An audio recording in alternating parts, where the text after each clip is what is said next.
علامہ ثناء اللہ حلبی المالکی حنفی، سن وفات 1120 ہجری، اپنی کتاب سیف اللہ علی من کذب علی اولیاء اللہ صفحہ نمبر 127 پر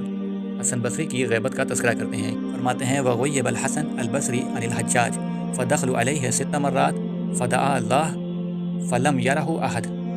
یعنی حسن بصری کو حجاج سے اوجھل کر دیا گیا، چنانچہ وہ لوگ ان کے پاس 6 مرتبہ داخل ہوئے تو انہوں نے اللہ تعالیٰ سے دعا کی مگر کسی نے بھی انہیں نہیں دیکھا۔ اس واقعے کو ابن تیمیہ نے بھی اپنی کتاب الفرقان بین اولیاء الرحمن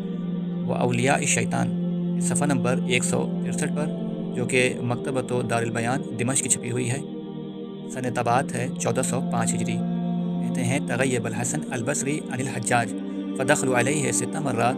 فدعا اللہ عز وجل فلم یرہ، یعنی حسن بصری حجاج سے چھپ گئے، وہ لوگ ان کے پاس 6 مرتبہ داخل ہوئے اور انہوں نے اللہ عز وجل سے دعا کی تو انہوں نے ان کو نہ دیکھا۔